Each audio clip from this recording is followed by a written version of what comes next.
What is up, everybody, and welcome back to another episode of Fallout 4 Mods Weekly. If you somehow have never seen this series before, basically it's where I show you guys some of the best mods to come out for Fallout 4 each and every week for PC and Xbox One, with the occasional PS4 mod thrown in there. This week was actually a pretty good week for Fallout 4 modding. I've been saying that a lot lately because it simply has been true. Fallout 4 modding has kind of gone on a stride recently where we've been getting a ton of new mods, and I feel like a ton of mods that are really great additions to the game. Some of the weapon mods and really just mods being released in general lately have been mods that I'll probably be using over the long term, not ones that I'll kind of use for a few weeks and then forget about, which is pretty cool to see. And even on my upcoming mod series, I've been covering a lot of mods and I'm like, wow, those are really good, and I'll probably be seeing those in my save game for a really long and kind of extended period of time. Regardless, with all that being said, if you guys do enjoy, I encourage you to consider subscribing. But with all that being said, again, let's just jump right into it.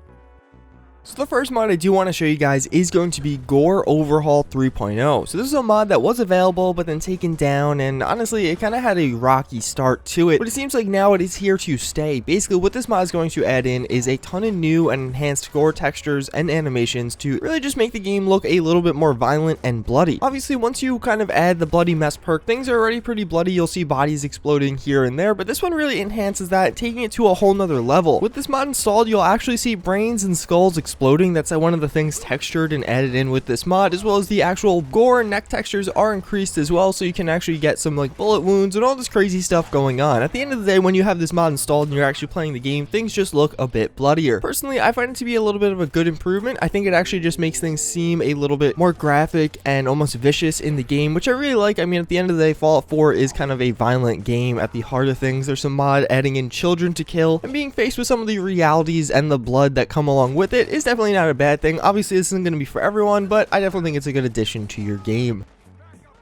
So up next we have the 45 auto pistol. This is going to be adding the really iconic weapon from Fallout New Vegas. At the end of the day, what this is going to be is a Colt M1911. In Fallout New Vegas, it was called a 45 auto pistol, but in reality, it basically is based off the Colt 1911. This is going to be a mod by Deadpool 2099. He made the Browning High Power in the past, which was another really high quality pistol mod, and this one definitely seems like it is on par with that one, although having not as many really options. But I really do enjoy this pistol mod. It does have some really cool animations that do fit really well into the gun, as well as many of you reminded me on my standalone video for this. The sounds are very accurate and loud and powerful, making the pistol definitely feel like it packs some punch, which it does do in its damage. The one major gripe I think a lot of people could have with this mod is, again, it doesn't have a ton of weapon customization. There's only a few attachments and grips, but what I actually really like is you can more or less recreate the Fallout New Vegas version in Fallout 4. Obviously, yes, the mod author could have took another step and added in a ton more customization options to really make it more different in Fallout 4, but I think what he did is pretty much good enough. What this is a high quality recreation of a gun from a different game, and I feel like in that sense, or if you just think about it that way, it is really a perfect gun mod for that reason. These sounds and animation are on point, and really I think that is the large part to get right. Plus this was a really cool gun in Fallout New Vegas. I think a lot of people are going to want to use it in Fallout 4 just for the nostalgia factor, especially with some of those similar animations. I think all around, again, it is a really high quality weapon mod, and definitely one you'll see in my game for a long while.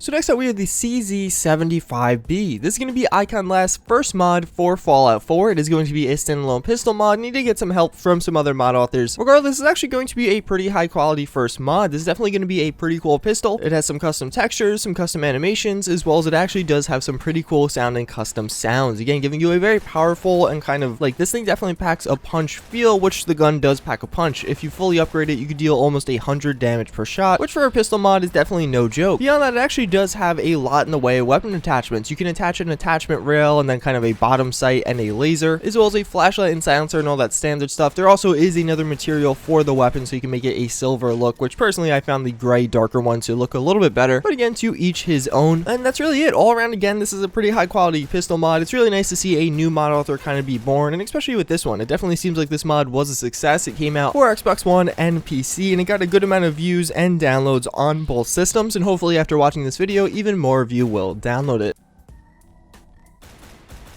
So So next up we have PreWar Binoculars. So this is actually a mod I covered a really long time ago in a kind of obscure video of 5 cool mods, but it has now just been ported over to Xbox One, and since then we've gotten a number of updates for the mod. As you may have guessed, what this is going to add in is some binoculars. These are going to have a number of different options for what you want to do with them. First and foremost, you have magnification and the body style, so how far you zoom in as well as how magnified it will be. And on top of that, you do have a recon mode for the binoculars now, so as you spot different enemies, it will kind of have a little indicator over their head. And even beyond that, another update is the toggleable module. This thing is pretty cool. Basically, now you can kind of add on a little module to the binoculars and either have it toggle between night vision and regular vision or toggle between different zoom types. All around, the binoculars are a mod that is going to really fit certain playstyles, and one of those playstyles is mine. If you actually use some of these survival overhaul mods and really just some of the hardcore mods for Fallout 4, preparation and really just being ready for different fights, I guess, or battles is very important, and there's not really a good way to look at people from afar in vanilla Fallout 4. Obviously, yes, you can use kind of a sniper rifle scope, but that just didn't really feel very organic or nice. The binoculars allow you to have different kinds of magnification at different times, as well as night vision if you otherwise wouldn't have had it, and basically allow you to spot out a bunch of enemies before going into an area. Again, if you are using a mod like Horizon or any of the other hardcore survival overhauls, you got to be really careful while playing Fallout 4 and really just take more time and caution, and I think this is going to be one of those mods that enables you to do that.